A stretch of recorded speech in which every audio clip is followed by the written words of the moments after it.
আর একটা কমন প্রশ্ন প্রচুর, স্যার নিটে এবার হয়নি, নিটে দুবার হয়নি, ড্রপ দিয়ে হবে, আরেকবার ড্রপ দেবো কিনা। একই ব্যাপার, যেই মেন্স হয়নি, ড্রপ দেবো কিনা। আর বাবা মারা তো একবার, জানেন তো আমার ছেলেটা না এবছর অ্যাকচুয়ালি হায়ার সেকেন্ডারির জন্য করেছিল, তো তাই জন্য এবছর নিটটা হয়নি, পরের বছর নিটটা কি দেবে। এবছর যেই মেন্সে ভালো হয়নি, কারণ হায়ার সেকেন্ডারি পড়তে গিয়ে এবার বুঝে গেছি যে যেই মেন্স হবে না, পরের বছর নিটটা কি দেবে। আমি তো এই প্রশ্নের উত্তর আমার ইউটিউব চ্যানেল বিপ্লব 2000 বারবার দিয়ে গেছি, আবার দেবো। এবং আপনারা আমার ইউটিউব চ্যানেল বিপ্লব 2000 ওখানে সার্চ বাটনে সার্চ করলেই, এই প্রশ্নটা সার্চ করলে আপনাকে 5-6টা ভিডিও দেখিয়ে দেবে। আমি তাও এটা 7 ভিডিও করছি, কেন করছি, বারবার করা সত্ত্বেও দেখছি তাও ভুলে যাচ্ছে এখনও লোকজন। আচ্ছা দেখুন, দুটো সিচুয়েশন হতে পারে। নিটে যেটা দেখা যাচ্ছে যে নিটে কিন্তু সেকেন্ড টাইম অ্যাটেম্প করে অনেক ছেলেপেলেই পেয়েছে, বাট স্ট্যাটিস্টিক্সের মধ্যে স্ট্যাটিস্টিক্সই থাকে, সংখ্যাতত্ত্বের মধ্যে সংখ্যাতত্ত্ব থাকে, সেটা যেই মেন্সের জন্য থাকে। দুটো সিচুয়েশন আমি ক্লিয়ার করব। ধরুন নিটে যারা ধরুন 470 480 পেয়েছে এবং স্লাইটলি মানে ধরা যাক 10-20 মার্কসের জন্য গভর্নমেন্ট কলেজ পায়নি সে বছর, কারণ এটা তো ভ্যারি করে প্রতি বছরটা, বা ধরুন সেই জন্য আমি এক্সাক্ট নাম্বারটা বলছি না, বা দেখা গেল যে 10-20 নাম্বারের জন্য গভর্নমেন্ট কলেজ পায়নি নিটে। যেই মেন্সে ধরুন হ্যাঁ করেছে কিন্তু 90% এসছে, 90% ইজ নট গুড, যেই মেন্সে অ্যাটলিস্ট 99-98 না আসলে হবে না, রাইট, কিন্তু 90% পেয়েছে।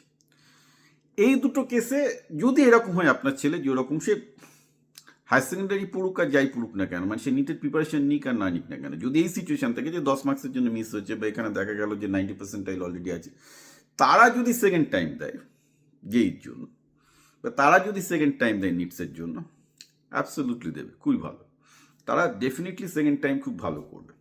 কিন্তু যারা ওই 100 মার্কসের জন্য নিট মিস করেছে, আর যেই মেন্সের পার্সেন্টাইল 90% কম, দুবার দিক 3বার দিক, just they are wasting that time. আমি এগুলো স্ট্যাটিস্টিক্স দেখেই বলছি, ওকে।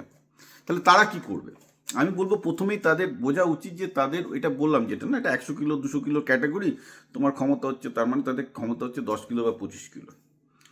তাদের প্রথমেই যেটা করতে হবে যে তাদের লার্নিং স্কিল বাড়াতে হবে, কারণ এটা শুধু যেই মেন্স বা যেইতে পাওয়ার জন্য নয়। তারা যারা যায় কেউ সায়েন্স অনার্স পড়তে গেল, বা কোনো প্রাইভেট কলেজে গিয়ে পড়তে যাক, বা যাই করতে যাক না কেন, যেখানেই পড়তে যাক না কেন, বা কোনো বিজনেস করতে যাক, বুদ্ধিটা তো লাগবে। সোজা কথা, তাদের লার্নিং স্কিল এবং বুদ্ধিটা একটু ঘাটতি আছে, সোজা বাংলায় বললে সেটা তাদের বাড়াতে হবে। ঘাটতি আছে মানে এই নয় যে তাদের, আমি আবার বলছি, মেধা ডিএনএ নির্ভর নয়, ডিএনএ নির্ভর 10% বাকি 90% তোমাকে গ্যাদার করতে হবে, রাইট। তো তাদের লার্নিং স্কিল বাড়াতে হবে, লার্নিং স্কিল সাংঘাতিক বাড়াতে হবে। কীভাবে লার্নিং স্কিল বাড়াবে, এগেন আমার ইউটিউব চ্যানেল বিপ্লব 2000-এ 20-30টা ভিডিও আছে, দেখে নাও।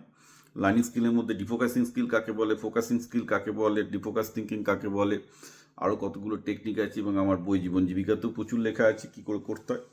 তো সোজা কথা হচ্ছে যে ড্রপ দেওয়া খারাপ কিছু নয়, কিন্তু ড্রপ দিয়ে সাকসেস আসবে যদি আপনি অল্প নাম্বারের জন্য মিস হন।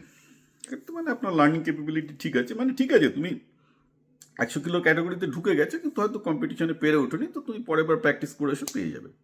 তো যারা ওই রকম নিটে 90% কম পেয়েছে, আবার এদিকে নিট মানে প্রায় দেখা যাচ্ছে 100 মার্কস 50 মার্কসের বিলো আছে, হবে না। সেক্ষেত্রে রিএনটি মারতে গেলে আগে মাসলটা ফেরিয়ে আসো, অর্থাৎ ব্রেনের মাসলটার আগে চর্চা করে এসো। আগে লার্নিং স্কিল, বেসিক ফান্ডামেন্টাল, সেগুলো ভালো করে ক্লিয়ার না করে গেলে 2-3বার বসলেও কিন্তু কিছু হবে না। আর বাই দ্য ওয়ে, এই ভিডিওটা আমি কিন্তু 10বার করলাম, আমি বলে দিচ্ছি, আবার করতে হবে, কারণ আবার দেখি একই প্রশ্ন পেয়ে যায়, বা আমার একই রকম ভ্রান্তিতে থাকে। মানে কী বলবো, ছেলে মেয়ে যেই মেন্সে বসছে, ছেলে ঠিকঠাক করে ফ্র্যাকশন রেশিও অঙ্ক করতে পারে না, মানে ক্লাস 3-4 যে ম্যাথসের বেসিক থাকা ছিল সেগুলো পায়নি, কারণ কি আমার ধারণা ছেলে ম্যাথ শিখে গেছে, কারণ ছেলে চিরকাল অঙ্কে 100 পেয়ে আসছে। এদিকে অঙ্কে 100 পাওয়া মানে কিন্তু আজকের দিনে সে ফ্র্যাকশন বা রেশিও বুঝেছে তা কিন্তু নয়, অনেকেই না বুঝে মুখস্থ করে দিচ্ছে। আমি এটা হাজার হাজার দেখেছি। তারপর বাবা মা ভাবছে আচ্ছা ঠিক আছে, আমার ছেলে কেন তাহলে পাচ্ছে না, কেন যেই মেন্সে পাচ্ছে না কারণ তার বেসিক ঠিক হয়নি বলে। কারণ মার্কস দিয়ে আপনি বিচার করবেন না, ওকে, ক্যাটাগরিগুলো আলাদা, একটা 10 কিলো ক্যাটাগরি, একটা 100 কিলোর ক্যাটাগরি। তো যাই হোক, এটা আমি আবার করলাম, যদি কাজে লাগে।